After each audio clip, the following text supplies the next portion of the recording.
긴급재난지원금 규모와 대상 등을 오늘 당정청이 결정하고 내일 문재인 대통령이 발표할 전망입니다. 김종인 통합당 선대위원장은 본 예산의 20%인 100조 원을 코로나 비상대책 예산으로 전환해야 한다고 했습니다. 조주빈이 지난해 보이스피싱 인출책을 신고한 공로로 경찰 감사장까지 받은 것으로 드러났습니다. 중국에서도 회원수 860만 명에 달하는 N번방과 유사한 성착취 사이트가 적발돼 논란입니다. 해외 유입 코로나19 확진자가 늘어나자 정부가 다음 달부터 모든 입국자에 대한 자가격리 조치를 내렸습니다. 고강도 사회적 거리두기 지침에도 경기, 인천 등에서는 수백 명이 몰리는 포커 대회가 열려 집단 감염 우려가 제기됩니다.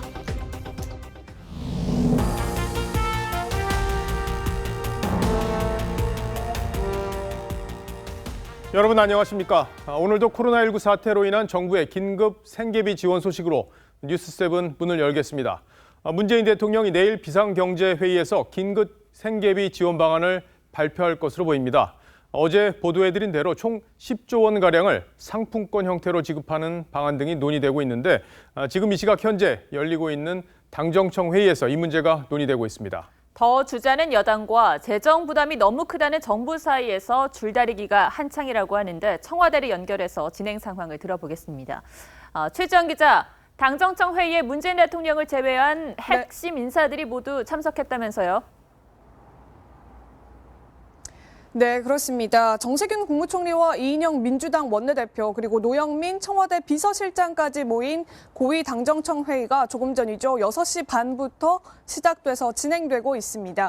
이해찬 민주당 대표는요, 앞으로 총선 전까지 정부 인사들과의 회동 자리에는 참석하지 않겠다는 뜻을 밝히면서 오늘 자리에는 불참했습니다. 당정청은요, 오늘 긴급 생계지원금 규모와 또 지원 대상에 대해서 확정하게 될 예정입니다. 현재 정부는요, 재정 상태를 고려해서 중하위 4인 가구에 100만 원씩 상품권 등으로 지급하는 방안을 제안한 것으로 알려졌습니다. 중복 지급분을 제외하면 대략 6조 원 규모로 추산됩니다. 반면 여당은 전 국민의 70%에게 1인당 50만 원씩 18조 원 정도는 투입해야 한다는 입장입니다. 청와대 관계자는 양쪽 안이 모두 100% 맞지는 않는다며 취약계층 우선 지원 방침은 변함이 없다고 했습니다. 여권 일각에선 총선 전 일괄 지급 방식의 지원 가능성도 거론됩니다. 문 대통령은 황교안 미래통합당 대표의 40조 원 긴급 후호자금 채권 발행 제안에 대해선 좋은 아니면 야당 의견이라도 검토하겠다고 했습니다. 지난주 100조 원 규모의 긴급 자금을 발표했던 문 대통령은 일주일 만인 내일 3차 비상경제회의를 열고 재난생계지원금을 발표할 전망입니다. 지금까지 청와대에서 TV조선 최지원입니다. 야당도 대규모 긴급 생계비를 지원하는데 인색하지 않은 분위기입니다. 미래통합당의 원톱이 된 김종인 총괄 선대위원장은 여당안보다 한 발 더 나아가서 100조 원을 코로나 예산으로 확보해야 한다, 이런 주장을 내놓았습니다. 약자를 더 배려하자는 경제 민주화와 맥이 다 있죠. 김 위원장은 이번 총선의 선거 구호로 못 살겠다, 갈아보자, 이걸 내세웠는데 1956년 대선 때 민주당이 써서 화제가 됐던 구호입니다. 이어서 황정민 기자가 보도합니다. 미래통합당 김종인 총괄선대위원장은 올해 정부 예산의 20%를 코로나 비상대책 예산으로 전환해 100조 원을 확보해야 한다고 했습니다. 올해 예산의 20% 정도 규모를 명목 변경해서 우선 100조 원의 규모의 재원을 확보해야 합니다. 김 위원장은 비상대책은 소기업과 자영업자, 근로자의 임금을 직접, 즉시 지속적으로 재난이 끝날 때까지 보전해줘야 한다고 했습니다. 10조 원 안팎의 정부 대책보다 규모도 크고 지속적인 방안입니다. 원샷으로다가 100만 원을 준다. 나는 그런 거는 좀 합리적이 아니라고 봐요.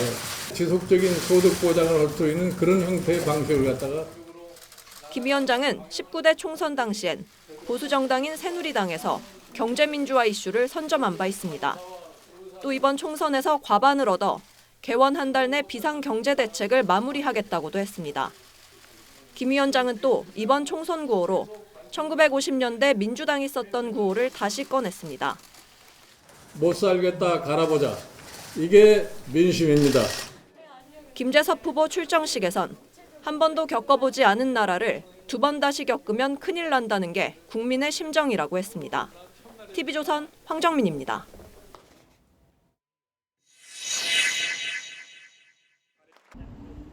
지난해 광진구민의 평균 나이는 41.8세로 강남 3구를 제외하곤 사실상 강북에서 가장 젊은 구입니다. 특히 화양동엔 건국대를 비롯해 강남에 직장을 둔 젊은 층의 원룸촌이 대거 형성돼 있는데요. 이 때문에 고민정, 오세훈 두 후보 모두 젊은 층 표심 잡기에 초점을 두고 있습니다. 고 후보는 1인 가구를 위한 생활 공유 플랫폼 광진 원타운 공약을 내세웠고, 오 후보도 원룸 거주자를 위한 관리사무소인 안심센터 공약을 발표했습니다. 자취를 하게 되거나 아무래도 저희가 대학교를 지방에서 올라오는 학생들도 있고, 전 청와대 대변인으로서 소통 능력을 앞세운 고 후보는 자신이 새 얼굴임을 강조합니다. 어쨌든 무상급식이든 혹은 종로에서의 출마이든 그 해당 지역의 주민들의 또 평가를 받았던 분이기도 합니다. 광진 주민들께서는 어떤 평가를 해주실지는. 재선 서울시장의 관록과 정치 경험이 자산인 오 후보는 일찍부터 이 지역에 공을 들여왔다는 걸 강조합니다. 뒤에는 대통령이 있다, 누가 있다, 뭐 그분들의 도움을 받겠다. 사실 굉장히 허무한 얘기입니다. 기득권 의존형 정치를 벌써 시작하자마자 하고 있다는. 두 후보에 대한 지역 주민들의 반응은 엇갈렸습니다.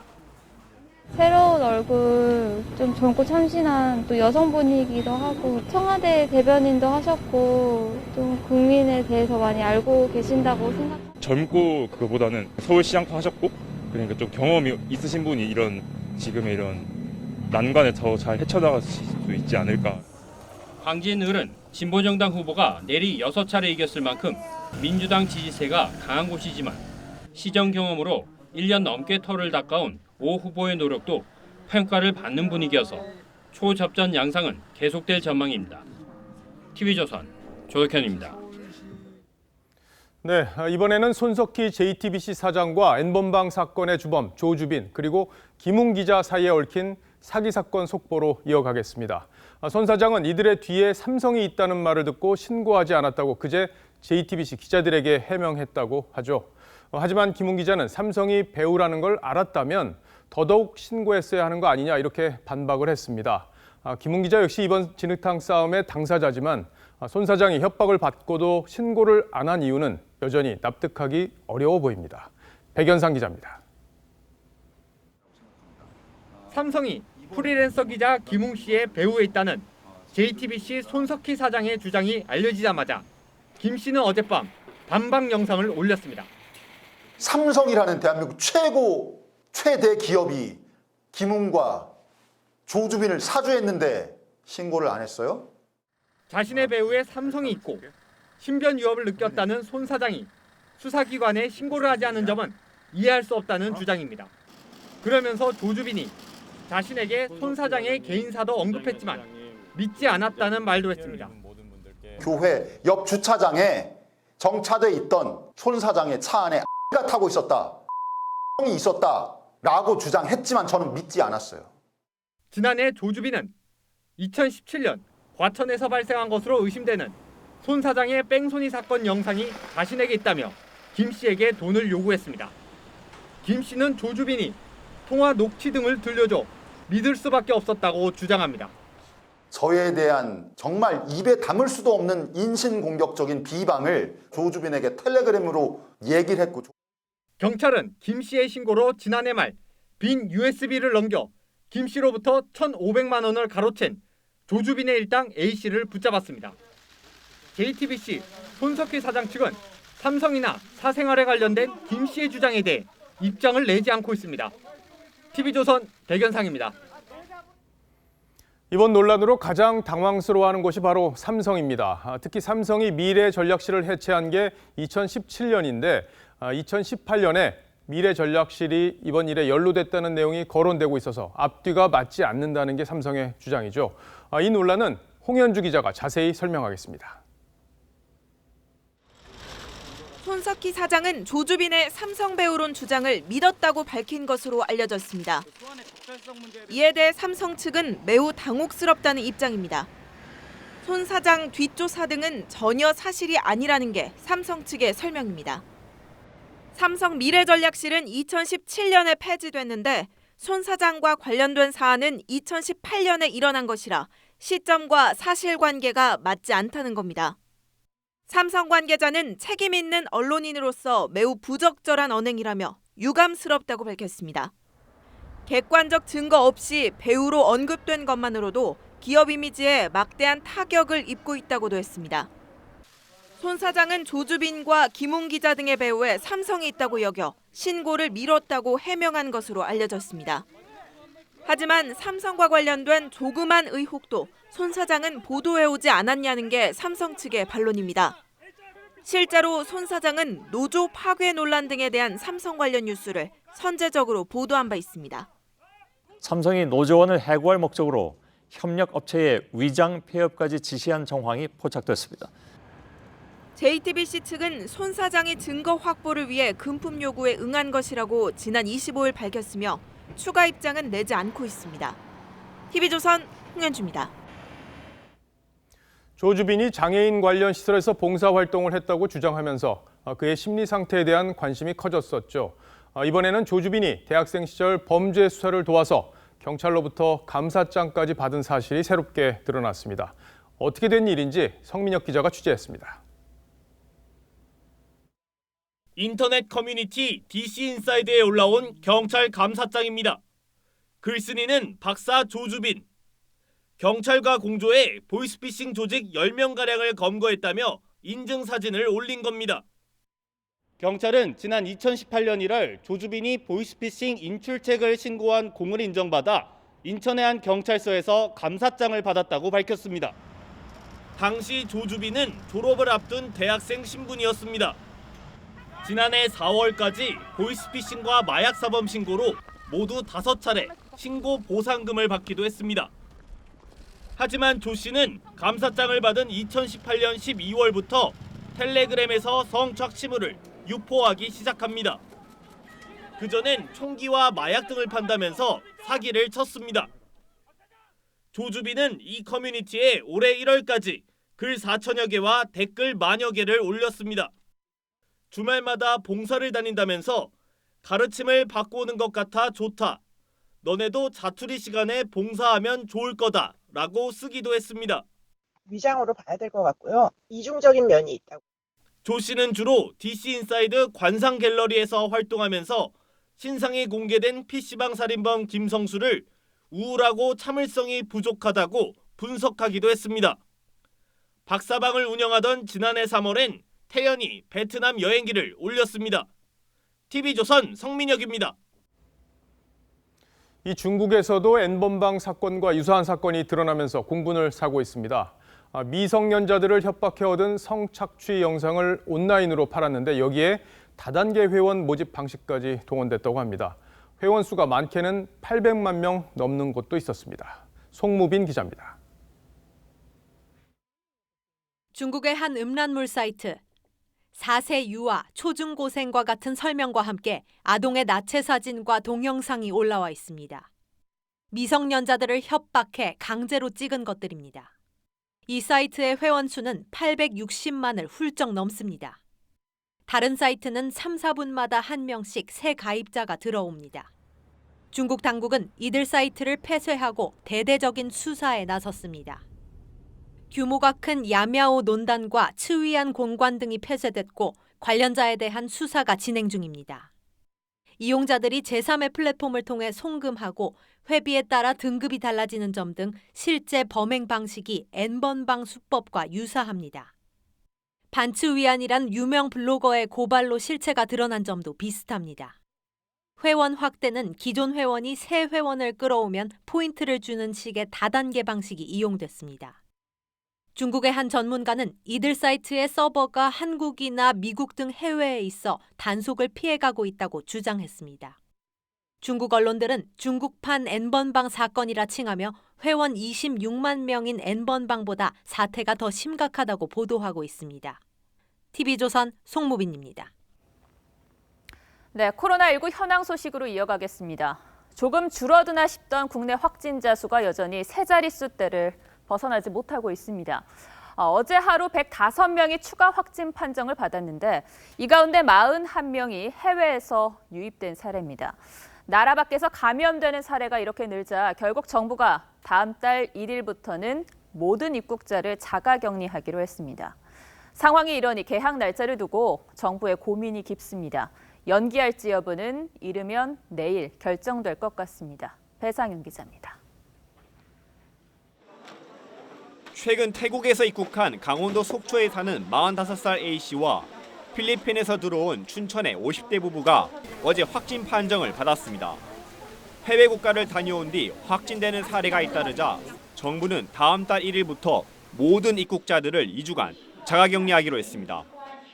국내 거소가 없을 경우 정부에서 제공하는 시설에서 2주간 강제 격리하고 어제 신규 확진자 105명 가운데 해외 유입 사례는 41명이었습니다. 대구 제2미주병원과 서울구로 만민중앙교회 등에서도 확진자가 추가되는 등 대구와 서울에서 확진자가 20명 이상 나왔습니다. 1,000세대가 넘는 서울 강남의 한 아파트에서 확진자 2명이 발생해 비상이 걸렸습니다. 그런가 하면 도봉구의 신동아 학원 강사인 55살 여성이 확진돼 이 학원 수강생 200여 명이 자가격리에 들어갔습니다. 해외 유입과 소규모 집단 감염이 계속되자 개학 추가 연기 필요성이 커지고 있습니다. 집단으로 이렇게 학교 생활을 하는 거는 조금 무리가 있다고 생각합니다. 그 지역 사회 감염이 어느 정도 그 통제 수준까지 낮아지고 그게 그 일정 기간 안정화된 후에야 정부는 이르면 내일 개학 추가 연기 여부를 결정합니다. TV조선 배상윤입니다. 75명의 확진자가 나온 대구 제2미주병원은 대부분 폐쇄병동으로 운영돼 어떻게 감염됐는지 그 경로에 의문이 컸는데요. 층마다 설치된 환풍기가 제대로 작동하지 않은 것으로 드러났습니다. 방역당국은 혹시 이것 때문에 폐쇄병동 안에서 공기 전파로 감염이 확산됐는지를 조사하고 있습니다. 이심철 기자입니다. 대구 제2미주병원은 건물 8층부터 12층까지 사용했습니다. 전체 확진자 75명 가운데 입원 환자가 74명인데 8층과 9층에서만 각각 23명과 50명이 나왔습니다. 8층과 9층은 폐쇄병동이었습니다. 병원이 있던 건물은 각 층별로 환기를 했습니다. 대구시는 층마다 환풍기가 있었지만 제대로 작동하지 않았다고 밝혔습니다. 대구시는 환기가 잘 되지 않는 정신병원 폐쇄병동 안에서 일부 환자가 바닥에서 생활하는 등 밀접 접촉이 많아 집단 감염이 발생한 것으로 추정하고 있습니다. 제대로 작동하고 있는 것으로는 작동하지 않는 것으로 저희가 파악하였습니다. 공기 감염의 가능성도 완전히 배제하고 있지는 않습니다만 여러 가지 각도로. 대구시는 오늘 병원 건물의 공조 시스템에 대해 재조사를 시작했습니다. 하지만 병원 측은 평소 작은 창문을 열어 환기를 시켰다고 밝혔습니다. 하나에 창문 다 열어놨기 때문에요. 창문 작은 게 있잖아요. 있어요. 창문 쪽에 있어요. 대구시는 제2미주병원의 정확한 감염 경로를 확인하기 위해 병원 출입자 명단과 CCTV를 분석하고 있습니다. TV조선 이심철입니다. 사회적 거리두기, 이 지침을 대부분의 국민들이 잘 지키고는 있는데 일부에서는 이 노력을 무색하게 하는 모임들이 진행되고 있습니다. 포커 대회가 경기, 인천 등에서 열렸는데 수백 명의 사람들이 다닥다닥 붙어 앉아 게임을 즐겼습니다. 최민식 기자가 그 현장을 단독 취재했습니다. 경기도 고양시에 있는 한 술집입니다. 포커 테이블 15개가 내부를 가득 채웠습니다. 딜러들은 패를 섞어 돌리기 바쁩니다. 보건당국이 공고한 술집과 클럽 등에서 지켜야 할 사회적 거리의 기준은 2m. 이곳에 모인 참가자들은 10cm 간격으로 붙어 있습니다. 주최 측은 손소독제를 비치하고 참가자들을 상대로 체온을 측정하는 등 대비책을 마련했다고 설명했습니다. 원래 한 테이블에 10명 이상씩 앉아있는 건데 저희가 일부러 8명씩 앉아서 간격을 좀 뒀거든요. 어제 인천과 성남에서도 포커 대회가 열렸습니다. 참가자들 중 상당수는 마스크를 제대로 착용하지 않았습니다. 전문가들은 집단 감염을 우려했습니다. 제외하는 것 자체가 부적절하다고 생각합니다. 100% 예방책이 아니라는 거를 좀 알고 계셔야 되거든요. 관할 지자체들은 사설대회나 모임을 막을 수 있는 관련 규정이 없어 단속이 불가능하다고 밝혔습니다. 내일 서울 한남동에선 세계 포커대회를 위한 국가대표 선발전이 열립니다. TV조선 최민식입니다. 네, 코로나19 진단검사는 받고 싶다고 모두 할 수 있는 건 아니죠. 질병관리본부가 어떤 환자를 의심 환자로 보고 검사할지 그 기준, 그러니까 사례정의라는 걸 만듭니다. 코로나 확산세에 따라 이 사례정의도 개정돼 왔는데요. 최근 SNS에서 사례정의에 대한 논란이 일었는데 무슨 말인지 오늘은 황병준 기자와 자세히 뜯어보겠습니다. 자, 황 기자, 논란의 내용이 뭡니까? 네, 이달 초 질병관리본부는 사례정의를 7번째로 개정했습니다. 네. 그런데 이 칠판 개정이 검사 대상자를 축소하려는 의도가 담겼다는 주장이 일부 의료계에서 나온 겁니다. 대상자를 축소하려 했다라는 논란인데 사례정의가 어떻게 바뀌었길래 논란이 나온 겁니까? 네, 질병관리본부는 이달 2일 7번째로 개정한 코로나19 사례정의를 내놨습니다. 여기서 조사 대상 유증상자를 의사소견에 따라 원인 미상 폐렴 등 코로나19가 의심되는 자로 정의했습니다. 네. 6판과 비교해보면 원인 미상 폐렴 등이란 내용이 추가된 겁니다. 원인 미상 폐렴 등이라는 게 추가가 됐다라는 건데 대상을 좀 더 구체화해서 의사들을 도와주려고 한 것 같습니다. 근데 왜 이게 논란입니까? 네, 의사들이 원인 미상 폐렴 환자를 찾아내려면 엑스레이로는 부족하고 고가의 CT를 찍어봐야 알 수 있다고 합니다. 네. 그런데 정작 검사 결과 음성이 나오면 고가의 검사가 적절했느냐를 놓고 나중에 문제가 된다는 겁니다. 전문가 얘기 들어보시죠. 네. 전국민 의료보험이기 때문에 의사들이 뭐 마음대로 검사하고 마음대로 뭐 치료하고 그런 게 아니라고요. 다 하후에 이제 심사평가원에서 야 이거 적절하다, 적절하지 못했다, 돈을 토해내라 뭐 이렇게 되니까 항상 그게 이제 신경 쓰이는 거죠, 의사들은. 이런 문제에 휘말리기 싫어서 결국 원인 미상 폐렴 환자를 적극적으로 발굴하지 않게 된다는 겁니다.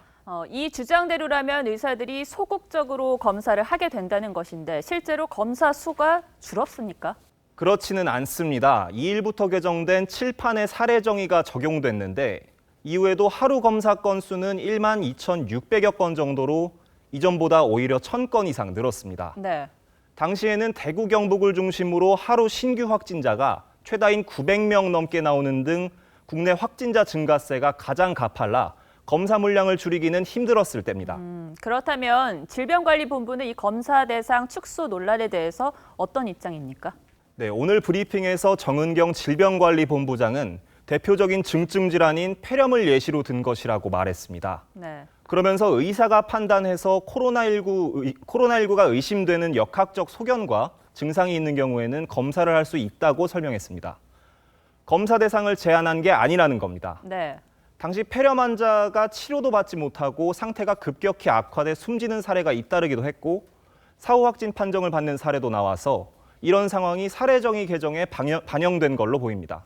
자, 결국에는 이런 논란이 일어나지 않으려면 보건당국이 현장의 목소리를 잘 들어야 하지 않나 이런 생각이 듭니다. 오늘 잘 들었습니다. 네, 코로나19가 전 세계 대유행에 이르면서 가장 기본적인 진단검사에 각국이 힘을 쏟고 있죠. 특히 한국의 코로나 진단 기술은 세계적으로 인정받고 있는 상황입니다.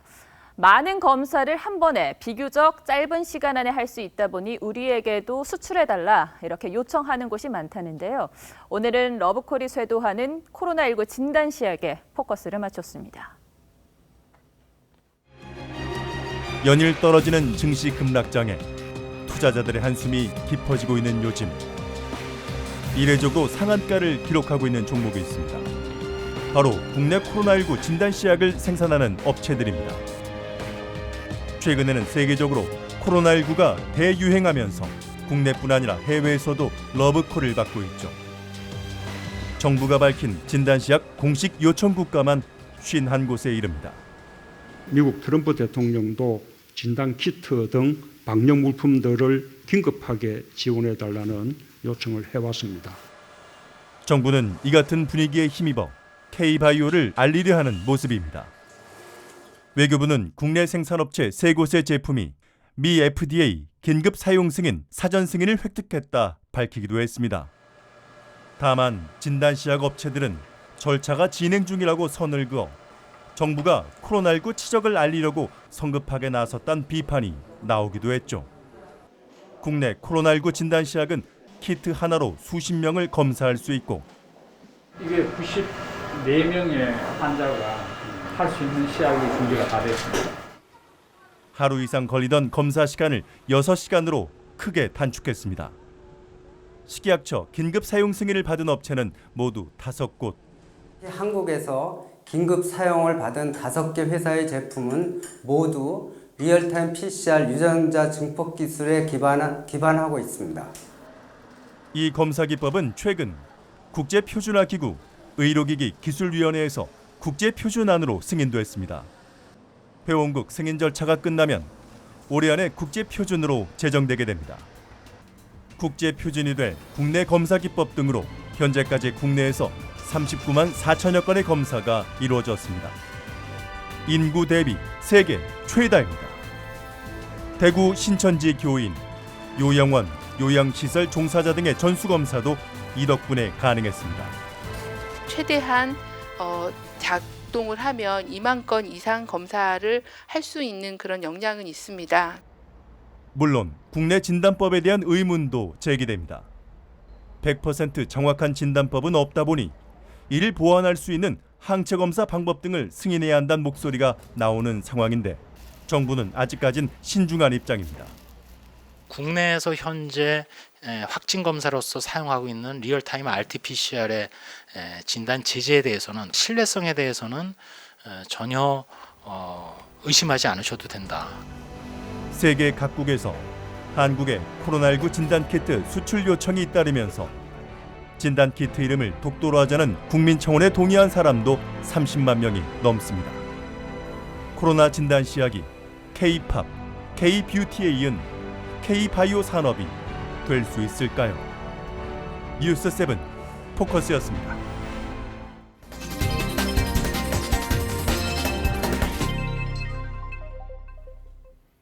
정치권 소식 하나 더 보겠습니다. 민주당 이낙연 선대위원장이 오랜만에 호남을 찾았습니다. 종로 선거에서의 자신감 때문인지 고향인 호남으로 첫 지원 유세를 간 겁니다. 통합당 유승민 의원은 그간 침묵을 깨고 수도권 지원 유세에 처음으로 나섰습니다. 유 의원은 기회가 되면 황교안 대표도 만나겠다고 했습니다. 주말 정치권 움직임은 이태희 기자가 정리했습니다. 민주당 이낙연 상임선대위원장이 선택한 첫 지원 유세지는 호남이었습니다. 4년 전 국민의당에 뺏긴 호남 의석을 되찾아오겠다는 취지입니다. 문재인 정부가 성공해야 군산을 비롯한 전라북도의 여러 사정도 더 좋아질 것이고. 민주당은 코로나 사태 대응 기조에 맞춰 당분간 온라인 유세에 집중할 방침입니다. 이 국민 안전을 최우선으로 하는 조용한 선거, 창의적인 유세를 하겠습니다. 미래통합당 유승민 의원은 그제 처음으로 진수희 후보 사무실을 방문한 데 이어 오늘은 지상욱, 김웅 후보 지원에 나섰습니다. 이제는 계파를 따지지 않고 어떤 후보든 돕겠다. 뭐 자연스럽게 그런 기회가 있으면 좀 만날 수 있다고 생각을 합니다. 통합당은 김종인 선대위원장의 유 의원까지 가세하면서 중도 표심 흡수에 도움이 될 것으로 기대하고 있습니다. 대구 의료봉사 이후 2주간의 자가격리를 마친 국민의당 안철수 대표는 코로나 사태 대응으로 투표일을 사흘로 늘리자고 제안했습니다. 자칫 잘못하면 많은 유권자들의 투표 포기를 불러올 수도 있기 때문에 안 대표는 직접 선대위원장도 맡을 예정입니다. TV조선 이태희입니다. 북한이 오늘 오전 원산 일대에서 초대형 방사포로 보이는 발사체 2발을 동해상으로 발사했습니다. 비행거리 230km, 고도 30km로 탐지됐는데 이번에도 발사 간격은 20초로 추정됩니다. 북한의 발사체 도발은 8일 만이며 이달에만 총 9발을 쐈습니다.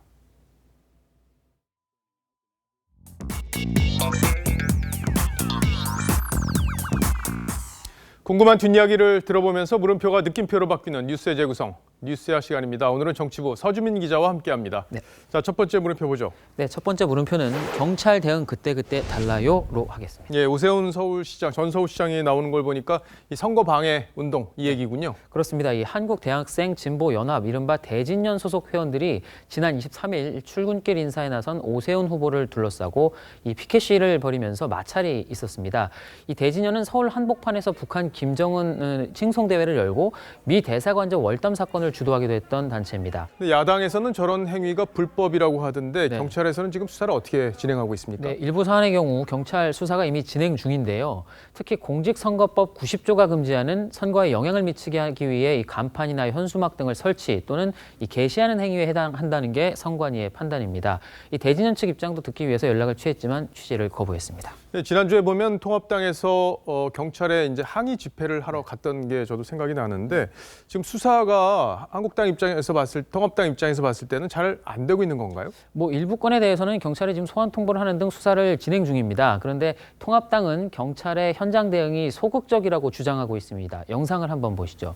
자, 경찰서 아저씨들 조치해 주세요. 이대로 계시는 거는 직무유기 아닙니까? 여당이라도 이렇게 하겠습니까? 이 최근 상황과 비교 대상으로 언급되는 사건이 있습니다. 지난달 지하철역에서 문재인 대통령의 코로나19 대응을 비판하면서 이 전단지를 나눠줬다는 이유로 50대 여성이 현장에서 수갑이 채워져서 체포되는 일이 있었는데요. 그 영상도 한번 보시죠. 아니 중국에 우리나라에 누가 칠 거야? 아니 지금 보시라고 뭐하고 수갑을 뒤로 차고 조금 전 상황과는 좀 대조적으로 보이는데 이게 단순히 비판하고 전단지 나눠줬다는 이유로 저렇게 체포를 한 건가요? 경찰의 얘기를 한번 들어봤는데요. 경찰은 이 신분증을 제시하라고 요구를 했는데 3번이나 응하지 않아서 체포했다라고 이렇게 설명을 했습니다. 반면에 대진연은 순순히 인적 사항을 말해줬기 때문에 대응에 차이가 있었다는 게 경찰의 해명입니다. 그러니까 순순히 인적 사항을 얘기해줬기 때문에 저렇게 체포한 건 아니다 이런 설명이군요. 자, 근데 이제 대통령을 비판하면서 소란을 피운 거는 사실 뭐 경범죄 정도 될 것 같고요. 그리고 이제 오세훈 전 시장에 대한 지금 대진연 측의 행동은 선거법 위반 소지가 있다는 게 지금 선관위 입장이기도 한데 법적으로는 정확히 어떻게 됩니까? 네, 이 대통령을 비판한 여성은 이 소란을 피웠다는 점 때문에 말씀하신 대로 10만 원 이하 벌금이 나오는 경범죄가 적용이 됐고 체포 과정에서 이 공무집행 방해죄까지 추가가 됐습니다. 반면에 대진연 시위에 해당되는 이 선거법 위반 혐의는 2년 이하 징역 또는 이 400만 원 이하 벌금이라는 훨씬 중한 범죄로 볼 수 있습니다. 상대적으로 소극적 조치를 취하고 있기 때문에 경찰의 현장 대응 잣대가 다른 것 아니냐 이런 지적이 나올 수밖에 없는 것입니다. 네, 이에 대해서 경찰은 선거 방해에 대해 엄정 대응하라는 지침을 내려보냈지만 현장에서 즉각적으로 이 불법 행위 여부를 판단하는 데는 어려움이 있다 이렇게 설명을 했습니다. 네, 경찰은 또 그렇게 설명을 하고 있군요. 자, 첫 번째 물음표 정리를 해보죠. 네, 첫 번째 물음표 경찰 대응 그때그때 달라요의 느낌표는 선거 방해는 민주주의 방해로 하겠습니다. 예, 표현의 자유도 이제 법의 테두리 안에 있을 때 보호를 받아야겠죠. 자, 다음 물음표로 가보죠. 네, 두 번째 물음표는 대표들도 헷갈리는 비례당명으로 했습니다. 예, 저도 조금 전에 한국당, 통합당 이름이 좀 틀렸었는데 그 이제 선거가 17일밖에 남질 않았어요. 그런데도 이제 당명들이 사실 입에 잘 붙질 않는데 대표들도 좀 헷갈리는 모양이죠. 네, 이 거대 야당이 원래 이 당명과 비슷한 비례정당 명칭을 사용하면서 당 대표들이 공개석상에서 실수하는 경우가 적지가 않습니다. 들어보시죠. 더불어민주당의 당원들이 잘못이겠네. 다시 시작할게요. 우리 미래한국당은 미래통합당은 미래한통합당이 출범하기까지. 네, 이뿐만이 아니죠. 여권에선 이 열린민주당까지 나왔는데 옛 열린우리당과도 이름이 비슷해서 또 헷갈립니다. 이 홍문종 대표가 이끄는 친박신당은 과거 친박연대와 이름이 또 비슷합니다. 정신을 바짝 차리지 않으면 누구라도 실수를 피해갈 수가 없는 겁니다. 열린우리당으로 최종 결정한 것은 열린우리당 창당의 창당.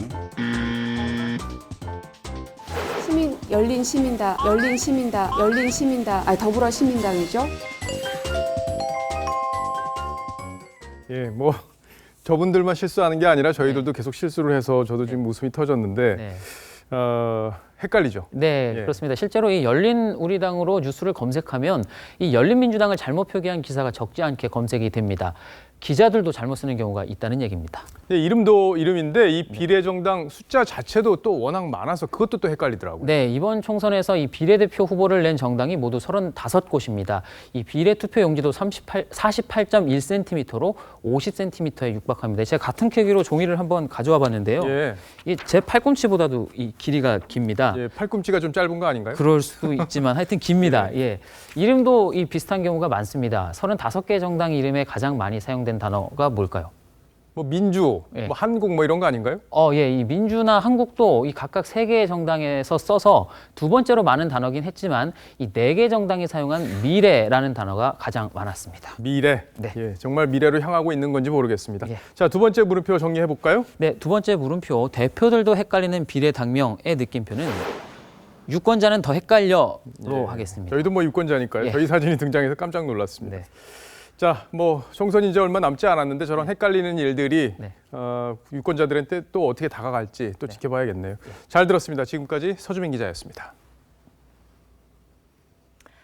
네, 매년 이맘때쯤이면 흐드러지는 벚꽃을 보러 나들이 가곤 했죠. 올해는 대부분의 봄꽃 명소가 문을 닫아 이 평범한 나들이가 허락되지 않았는데 경남 하동의 십립 벚꽃길은 달랐습니다. 드라이브스루 방식으로 봄꽃을 즐기려는 차량이 몰려 교통이 마비될 정도였습니다. 이성진 기자입니다. 경남 하동 십리 벚꽃길입니다. 산 자락을 따라 늘어선 벚나무에 벚꽃이 만개했습니다.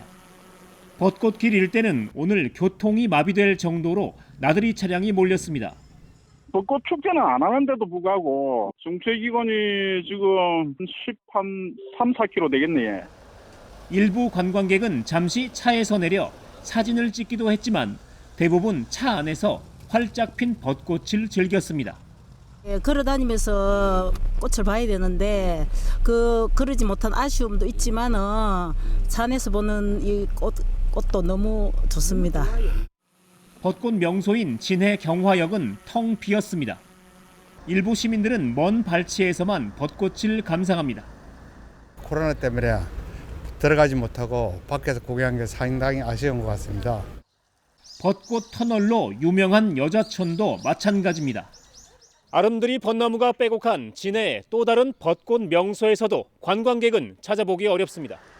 창원시가 분항제를 취소하고 시설도 폐쇄했기 때문입니다. 우리 시민들의 높은 시민 정신에 다시 한번 감사드리고요. 빨리 이 코로나19가 종식돼서 일상으로. 확진자 4명이 다녀간 전남 구례 산수유 마을도 오늘은 한산한 모습이었습니다. TV조선 이성진입니다. 문화계에서는 코로나19로 대중을 직접 만나지는 못하지만 기발한 방법의 콘서트를 열고 있습니다. 멀리 있어도 같이 연주하는 콘서트, 최은정 기자가 보도합니다. Ik ben Rosalinde en ik speel altijd heel... Als we het samen doen, gaat het ons lukken. 콘트라베이스 연주가 시작되고 첼로, 바이올린의 선율도 더해집니다. 클라리넷, 바순 등 관악기까지 합주에 나서자 베토벤 교향곡 9번 합창이 완성됐습니다.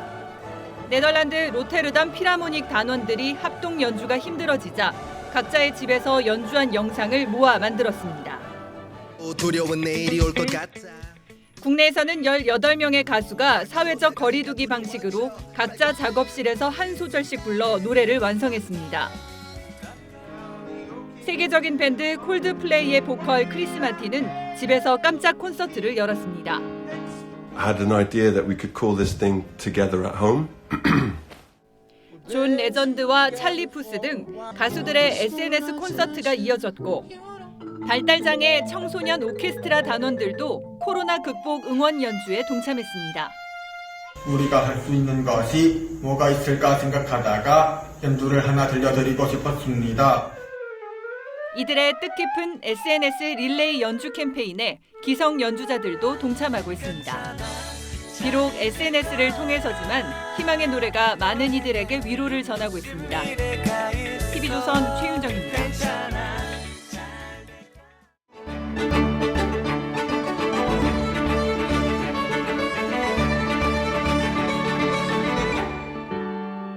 임금 사랑하기를 어버이같이 했고 나라 걱정을 내 집 걱정하듯 했노라.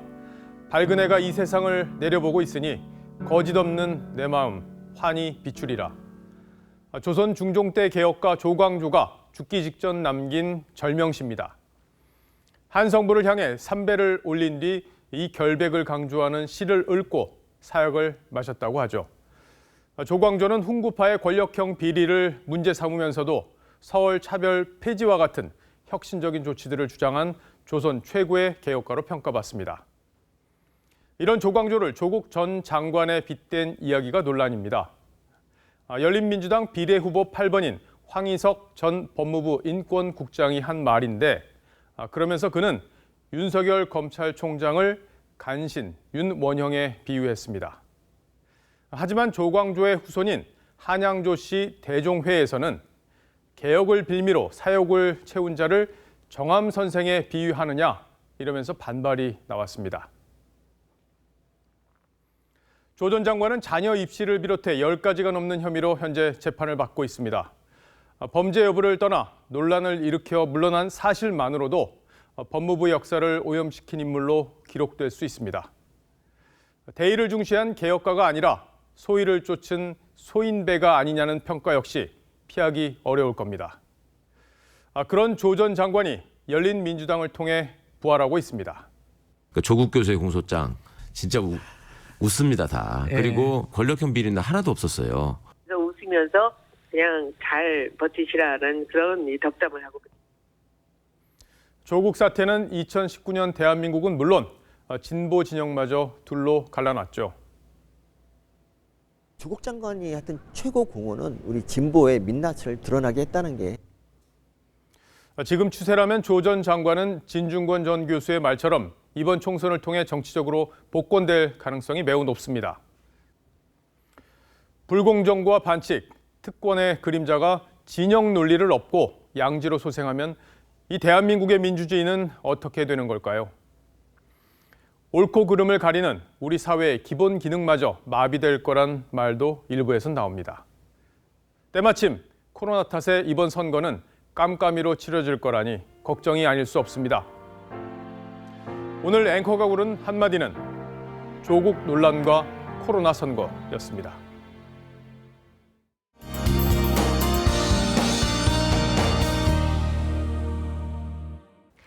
오늘 낮 동안은 포근했는데 밤이 되자 금세 쌀쌀해졌습니다.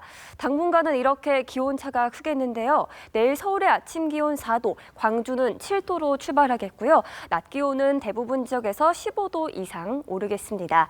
하루 사이 일교차가 10도 이상 크게 벌어지는 만큼 건강관리 잘해주셔야겠습니다. 다시 대기는 건조해지고 있습니다. 현재 서울과 경기도, 강원 영서와 충청 내륙을 중심으로는 건조특보가 발효 중입니다. 화재 예방에 유의하시기 바랍니다. 오늘 밤부터 내일 아침 사이 서해안과 일부 강원 내륙에는 가시거리 200m 내외의 짙은 안개가 끼는 곳이 있겠습니다.